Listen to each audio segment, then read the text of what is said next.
What's up YouTube, Happy Dueling wargames. We're here with Joe, and Joe is bringing Altergeist. Now Altergeist are doing really well in the OCG, and he's also brought the profile with the new support from Extreme Forces, which we should get very soon, or we do get very soon. So Joe, show us the profile with the new support. So, they haven't got any main deck monsters, so the Altergeist lineup is literally the same. 3 marionettes for your trap searches, 3 Meliseek, or we call Mr. Meeseeks, which is your monster removal, 3 Siligith, which is also monster removal, Kunkiri, which is like your battle fader of the deck, as well as effect negation, which is really nice. We do finish the deck with a max C. Cards you can use though is the Spellbook engine.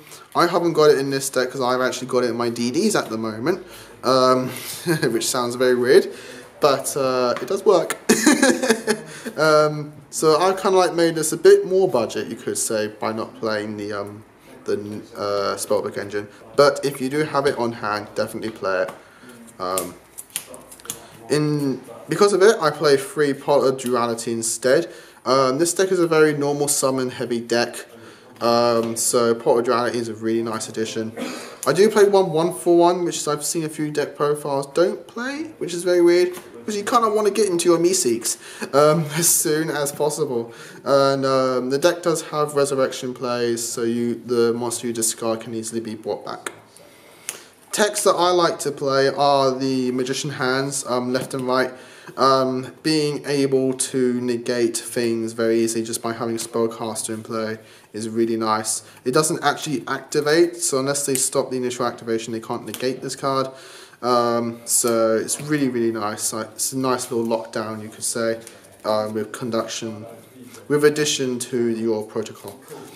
And as you could probably saw, I do play the Seal of YUGIOH. Yes, this is a link deck. And yes, I do play the, the Paleozoics, so you can go into the extra deck very easily. But I thought Seal of YUGIOH, until you start doing that, this is a really nice way to bump up all of your weak Altergeists to do a bit more damage than you would initially be able to do. And it's not like you can't still use the Paleozoics under the YUGIOH. You can still revive them, and they can become 1700 beat sticks that can't be affected by card effects. So that's still not terrible. Your Meeseeks can now become 1000 and attack directly freely, which is really nice. Your Marionettes become 21. So they're actually quite strong now. So I'm taking the Seal of YUGIOH. You obviously don't have to.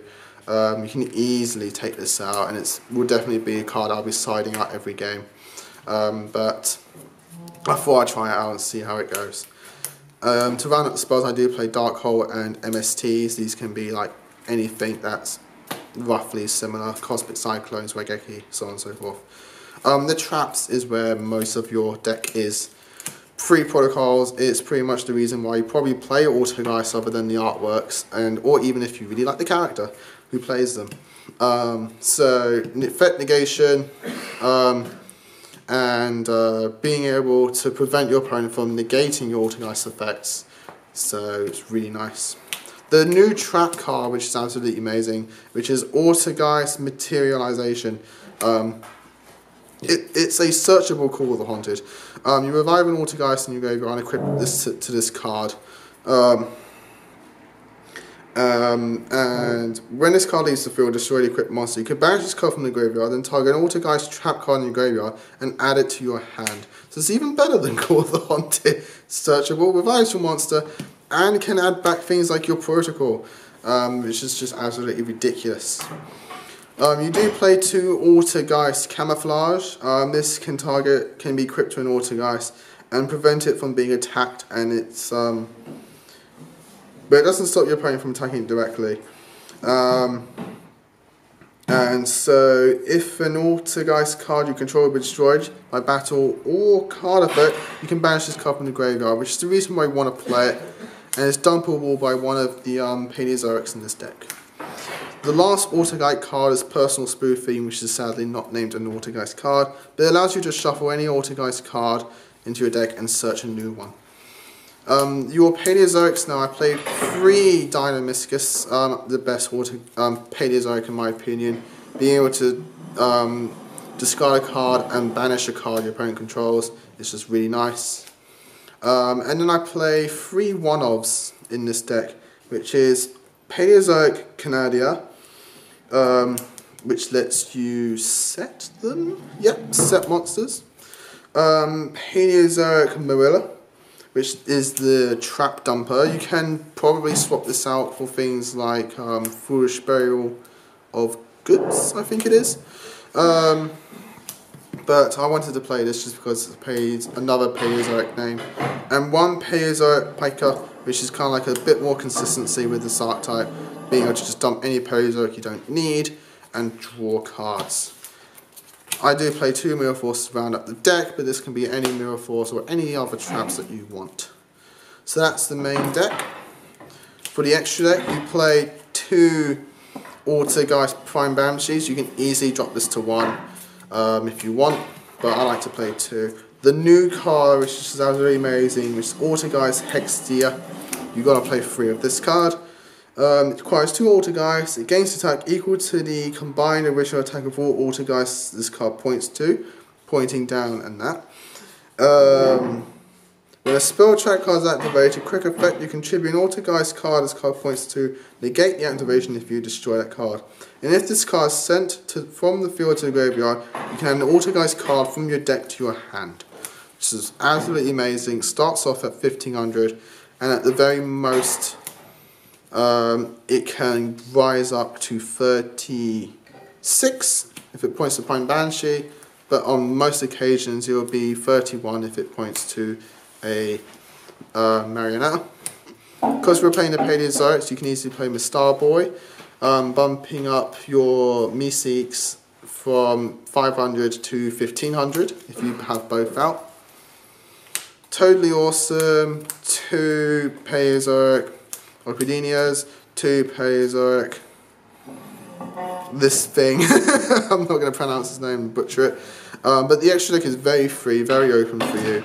The Altergeists don't go into the extra deck very much, and once this card comes out, this is probably the one we're going to be going into most of the times because it's effect negation and a beta at the same time. But that is the deck. Nice and easy. They don't get too much, but what they do get is absolutely amazing, being the trap and the new lake monster. I love the artwork on the trap. The trap. It'd be nice to see it as a holo. Please be a super. They're as common as rares now, so don't see why not. Anyway, that's Joe's deck. Again, it's relatively budget, to be fair. Pick up the stuff now while you can, especially with these, because if they do hit it off, then you know you're going to want to get hold of them. I know right now the Altergeist Banshee is only like £1 or a couple of pounds here and there. The rest of the stuff isn't that expensive, and then definitely in the main deck. Again, I don't expect them to be that high rarity. Maybe an Ultra for a Hextia. Other than that, the rest is all commons and supers and you know other bits and bobs. So you pick them up now before they hit popularity. They'll be very, very cheap. And then if they don't hit popularity, you've still got a very, very fun deck to trial out anyway. But yeah, thanks for watching. Don't forget to like, comment, subscribe, share. Until next time, guys, as always, happy dueling! What's up, YouTube? Thanks for watching that video. I hope you liked it. If you did, hit that like button. And of course, don't forget to hit that big red subscribe button in the bottom left-hand corner and the notification bell so you don't miss out on anything. We've got more deck profiles, duels, pack openings, and many more Yu-Gi-Oh! Videos coming up for you all year round. So don't forget to stay tuned for all of that. Thanks, and as always, guys, happy dueling.